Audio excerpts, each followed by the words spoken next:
बड़ी ही सुंदर पंक्ति किसी ने कही है। यह कोई ना कविता है, ना कोई शायरी है, ना कोई व्यंग है। ये एक सीधी लाइन है एक सफल व्यक्ति के लिए, या हर वो सफल व्यक्ति जो करता है वो करता वही चीज है, एक ही चीज वह करता है जो सभी करते हैं, बस उसके करने का तरीका अलग होता है। तो अगर आपका तरीका कुछ अलग है, कुछ अलग तरीके से आपने वही काम आप भी कर रहे हैं सफल होने के लिए, तो हो सकता है कि आप दूसरे लोगों से आगे हों। नमस्कार दोस्तों, मैं उमंग कुमार सिंह स्वागत करता हूं आपके अपने YouTube चैनल एग्जाम नगरी में। और आपने देखा होगा YouTube पे, Facebook पे और कई जगह ऐसे ऐसे वीडियोस देखे होंगे जिसमें टीचर जो हैं बच्चों को सिखाने के लिए डांस के माध्यम से या फिर नाटक के माध्यम से, कविता के माध्यम से, शायरी के माध्यम से, खेल कूद के माध्यम से पढ़ाने का प्रयास कर रहे होते हैं। कभी कभी वीडियो वायरल होती हैं और बड़ी बड़ी हस्तियां, अमिताभ बच्चन और बड़े बड़े लोग, आनंद महिंद्रा, ऐसे ऐसे बड़े बड़े लोग जो है तारीफ कर बैठते हैं। उनको मजबूर होना पड़ता है तारीफ करने के लिए। उनका अंदाज काफी निराला होता है पढ़ाने का। उसी प्रकार अगर आपको याद रखना है कोई चीज को, किसी चीज को पढ़ना है, तो बाकी के लड़के या बाकी के स्टूडेंट्स क्या करते हैं, उस चीज को पढ़ते हैं, 2 बार 4 बार लिखते हैं, पढ़ते हैं और रिवाइज करते हैं, उनको याद होता है। अब प्रश्न ये उठता है कि हम कैसे याद करें। मैंने कई वीडियो डाली, कई एक्सपेरिमेंट किए। अभी मैं इस वीडियो में, ये वीडियो मेरा थोड़ा अलग है, मैं अभी आपको खुद पढ़ के बताऊंगा कि जब मुझे परेशानी होती है याद करने में तो मैं कौन सा नुस्खा अपनाता हूं, मैं ऐसा क्या करता हूं कि मुझे जो है वो आराम से याद हो जाता है, समझ में आता है एक बार पढ़ने से। क्योंकि लूसेंट का भी मैंने एक वीडियो डाला था कि 30 दिन में लूसेंट खत्म करे, 5 लाख प्लस उसके व्यूज थे, तो उसको भी आप जाके देखिएगा, तो उसमें तरीका बताया गया है। लेकिन जब अगर बात याद करने की आए तो चलिए मैं आपके सामने बिना देर किए हुए एक बुक लेके बैठता हूं, लूसेंट ही लेके बैठता हूं और पढ़ के बताता हूं। लिखूंगा नहीं, बिना लिखे हुए। जी हाँ, बिना लिखे हुए अगर आपको याद करना है तो कौन सा अंदाज हो, कि कौन सा अंदाज अपनाइएगा कि आपको जो है याद हो जाए। तो चलिए सबसे पहले मैं एक अपनी लूसेंट की बुक ले लेता हूं। इस बुक से आप परिचित होंगे। ये अभी उल्टी दिखाई दे रही होगी क्योंकि फ्रंट कैमरा मैंने ऑन कर रखा है। और इस बुक में बहुत सारे टॉपिक हैं, कोई एक टॉपिक मैं उठाऊंगा और उस टॉपिक पे मंथन करेंगे और देखिए कैसे बातों बातों में जो है याद होता है। एक बात याद रखिएगा, आप कोई जीवन में कोई चीज सीधे सीधे करते हैं ना, सीधे सीधे, तो आप चीजों को भूल जाते हैं। लेकिन उसी समय पर उस जो चीज आप कर रहे हैं उससे संबंधित कोई घटना हो जाती है, या फिर कोई आपको टोक देता है, या फिर कहीं ना कहीं व्यग्र आता है, आप संघर्ष कर बैठते हैं, तो आपके दिमाग में वो चीज बैठ जाती है कि ऐसा मेरे साथ हुआ था। जैसे कि आप एक ट्रेन से सफर करते हैं, आप टिकट लेते हैं और जनरली रेगुलर उस ट्रेन से सफर नहीं करते हैं, लेकिन कभी कभी जाते हैं। आपको वो ट्रेन का नंबर याद नहीं होता, आप बार बार डेस्टिनेशन सर्च करते हैं, यहां से वहां जाना है, ट्रेन का लिस्ट आता है, उसमें कोई भी एक ट्रेन आप चुन लेते हैं। लेकिन किसी पर्टिकुलर दिन, किसी पर्टिकुलर डे, किसी भी एक दिन अगर आप सफर कर रहे होते हैं किसी ट्रेन से और उस ट्रेन में आपका पर्स चोरी हो जाता हो, या फिर आपका टिकट खो जाता हो और टीटीई आपको फाइन लगा देता हो, तब आपको वो ट्रेन नंबर हमेशा के लिए याद रहेगा कि फलना ट्रेन था, उस ट्रेन में मेरे साथ यहां से यहां जाने में ये घटना हुई थी, और कौन सी घटना हुई थी ये भी आपको एग्जैक्टली याद होगा। ये भी याद होगा कि आपने कौन से समय पर जो स्टेशन से गाड़ी पकड़ी थी और किस समय आपने अपना पर्स चेक किया जब आपको नहीं मिला, या टिकट चेक किया आपको नहीं मिला।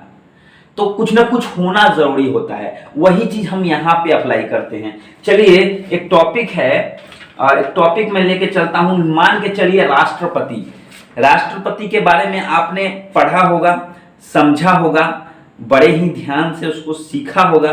मैं बस आपको एक तरीका बता रहा हूँ कि आपको जब पढ़ना पड़े तो बार बार आप राष्ट्रपति के बारे में कुछ महत्वपूर्ण चीज़ों को याद भी किए होंगे, जैसे 5 वर्ष का शासनकाल होता है, वो शपथ जो है कैसे ग्रहण करते हैं, उनका चुनाव कैसे होता है ना।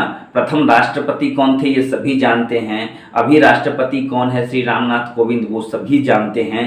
राष्ट्रपति की शक्तियाँ कितनी तरह की होती हैं, जैसे विधायी शक्ति वगैरह जो है, सैन्य शक्ति, तो ये सब चीज़ें आप जब बार बार नहीं पढ़ेंगे तो हो सकता है कहीं ना कहीं दिमाग से आपका उतर जाए। तो मैं देखिए मैं कैसे पढ़ता हूँ, जब मुझे पढ़ना होता है तो मैं लेके बैठ गया, ठीक है, राष्ट्रपति। अब राष्ट्रपति के सामने लिखा हुआ है अनुच्छेद 52। देखिए मैं कैमरे पे नहीं देखता हूँ, मैं ऐसे ही पढ़ के देखता हूँ, और देखिएगा अंदाज पढ़ने का कि कैसे आपको जो है पूरी चीज आराम से समझ में आती है। राष्ट्रपति, राष्ट्र के पति नहीं, राष्ट्र के पति नहीं हो सकते हैं यार। हाँ, राष्ट्र में सबसे प्रमुख है इन्हीं, इसलिए इनको राष्ट्रपति बोला जाता है। यानी सबसे बड़ा आदमी, सबसे बड़ा नागरिक, सबसे प्रथम नागरिक, तो वो राष्ट्रपति हो गए। क्या करना है अब, अनुच्छेद 52 में है ये, है ना। तो 50 में जो है अर्धशतक माना जाता है। 50 जब होता है 50 बैट्समैनों का, तो अर्धशतक माना जाता है। अब उसमें एक 2 रन जोड़ दिए 52, तो अनुच्छेद 52 जो है, मैंने अर्धशतक करने के 2 रन के बाद ही अनुच्छेद 52 जो है उसमें राष्ट्रपति के बारे में वर्णन है। तो राष्ट्रपति अनुच्छेद 52 में कौन से आते हैं? अच्छा, राष्ट्रपति आते हैं। चलिए ठीक है। अब ये राष्ट्रपति लिखा हुआ है, देश का संवैधानिक प्रधान होता है, कौन नहीं जानता है? सब जानता है कि देश में संवैधानिक प्रमुख जो होते हैं वो राष्ट्रपति होते हैं, है ना। अब राष्ट्रपति भारत का प्रथम नागरिक होता है, ये तो हम जानबे करते हैं, ये तो बात ठीक है। अब राष्ट्रपति पद की योग्यता, अरे भाई भविष्य में हमरा जब राष्ट्रपति बने के पड़ी तो हम क्या करम, माफ कीजिएगा भोजपुरी यूज करने के लिए, राष्ट्रपति बनना होगा भविष्य में। देखिए बोल बोल के पढ़ रहा हूँ, दिमाग में गूंजता रहेगा वर्ड और चीजें, मैंने इस अंदाज से पढ़ा था, आपको याद रहेगा। तो चलिए देखते हैं, एयरफोर्स, नेवी, आर्मी, कोई भी वैकेंसी निकलते देखते हैं योग्यता का खोज रहा है। तो राष्ट्रपति कभी आपको बनना पड़ेगा तो क्या योग्यता चाहिए? तो देखिए क्या योग्यता चाहिए। सबसे पहले तो राष्ट्रपति जो है भारत का नागरिक होना चाहिए। तो भारत का राष्ट्रपति तो भारत का नागरिक ही ना होगा, बाहर से तो बुला के राष्ट्रपति बनाना दिया जाएगा। तो भारत का नागरिक होना चाहिए, तो सबके लिए होता है, सारा नौकरी चाकरी जिसमें होता है सब में भारत का नागरिक पहले कंडीशन रहता है। उसके बाद 35 वर्ष की आयु पूरा कर चुका हो। अरे भाई 35 का है, 25 का है ना? नहीं, 25 भी तो हो सकता था, 30 भी तो हो सकता था। नहीं, 25 लोकसभा के लिए रहता है, 30 राज्यसभा के लिए रहता है, तो इसलिए जो है 35 जो है वो राष्ट्रपति रहता है। नहीं, ये तर्क सही नहीं हुआ। हम मानते हैं कि 35 की उम्र जो होती है वो पूरी तरह मैच्योर्ड उम्र होती है। अच्छा, इसीलिए तभी तो ऐसा हूं जो है राज्यसभा लोकसभा से ऊपर है राष्ट्रपति, तो 35 ना होगा। अच्छा ठीक है, याद हो गया, 35 वर्ष उम्र, ना 25 ना 30, 35 वर्ष की उम्र में जो है राष्ट्रपति बन सकते हैं। चलिए ठीक है। उसके बाद लोकसभा का सदस्य निर्वाचित किए जाने योग्य। अरे भैया लोकसभा का सदस्य कौन बनता है? तो भारत का नागरिक तो है ये है। 35 उम्र तो 25 होना चाहिए कम से कम, तो 35 है। तो मतलब कहने का मतलब है कि जो लोकसभा आयोग, माफ कीजिएगा, लोकसभा जो है उसमें लोकसभा के जितने भी सदस्य होते हैं ना, वो सब, देखिए मैं आपके स्टूडेंट की तरह पढ़ रहा हूँ तो आपको दिमाग में बार बार, अच्छा लोकसभा में जो है राष्ट्रपति जो है अगर लोकसभा के सदस्य बनने लायक रहेंगे, उसकी योग्यता रखेंगे तो वो राष्ट्रपति बन सकते हैं। अगर अपने लोकसभा के सदस्य की योग्यता पड़ी है तो आपको ये याद करने की जरूरत नहीं पड़ेगी। अच्छा 3 गो चीज हो गया भाई, 3 गो चीज। चौथा है चुनाव के समय लाभ के पद पर धारण नहीं होने चाहिए। तो लाभ का पद कौन कौन होता है? तो कोई भी नौकरी चाकरी होता है ना, जैसे कंपनी का सीईओ है, कंपनी के मैनेजर हैं, किसी भी तरह से वो किसी दूसरे पोस्ट पर नहीं होने चाहिए। किसी भी पोस्ट पे जो है रिकॉग्नाइज्ड पोस्ट पे वो नहीं होने चाहिए। अच्छा, तब ना राष्ट्रपति बनेंगे। मतलब खाली बैठा हुआ आदमी राष्ट्रपति वही बनता है। कुल मिला के खाली बैठा हुआ जो आप पढ़ने के लिए यूज कर सकते हैं, मैं पढ़ने के लिए यूज कर रहा हूं, बेकार आदमी जो है वही राष्ट्रपति बनता है। मैंने ऐसे बोला है, बेकार मैंने क्यों यूज किया है, ये मैंने खुद पढ़ने के लिए किया है, ऐसा नहीं है कि मैं उनको उस पोस्ट की गरिमा को कुछ कह रहा हूँ। तो पढ़ने के लिए अच्छा मतलब 30-35 तक तो 30 तक तो दरोगा का उम्र होता है, 37 बीपीएससी खत्म कहानी, कोई भी पीसीएस खत्म कहानी, मतलब कुल मिला के 35 की उम्र में जो है राष्ट्रपति बनते हैं। कहने का मतलब कोई लाभ का पद उनके पास नहीं होना चाहिए। हो गया, भारत का नागरिक हो, 35 साल उम्र हो, लोकसभा का सदस्य बनने लायक हो, और क्या होता है लाभ के पद पर नहीं हो गया, 4 वो चीज है। अब इसमें अब लिखा हुआ है कि राष्ट्रपति के निर्वाचन के लिए निर्वाचक मंडल। अब इतना चीज तो सबके पास रहता है दुनिया में, कोई शायद ही कोई सा आदमी होगा, मतलब मैक्सिमम आदमी जो है, बहुत सारे लोग ऐसे हैं जो 35 की उम्र पार कर चुके हैं, भारत के नागरिक हैं, लोकसभा के सदस्य बनने लायक हैं, और लाभ के पद पर तो है ये नहीं है, नौकरी चाकरी उनको कुछ भी नहीं है, तो क्या वो राष्ट्रपति उनको बना दिया जाएगा? जी नहीं। एक निर्वाचक मंडल, निर्वाचक मतलब क्या होता है भाई? तो जो निर्वाचित करता है।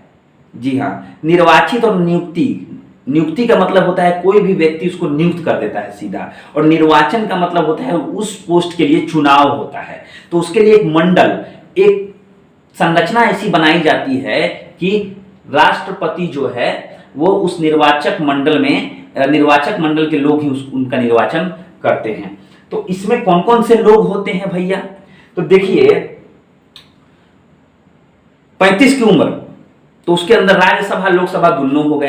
अच्छा, इसीलिए 35 था। देखिए 35 कहियो नहीं भूलिएगा। राज्यसभा और लोकसभा के सदस्य तो आइए गए, मतलब राज्यसभा लोकसभा सदस्य, साथ साथ इसमें जो है विधानसभा के सदस्य भी रहते हैं।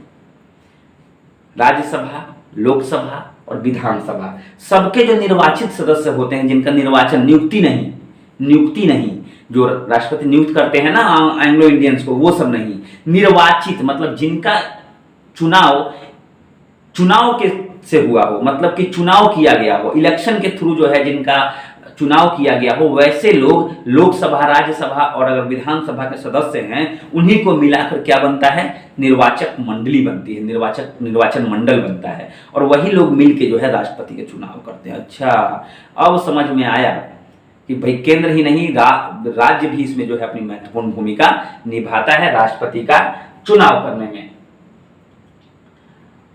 अब इसमें लिखा हुआ है कि 50 गो सदस्य जो है प्रस्तावक और 50 सदस्य जो है अनुमोदक होते हैं।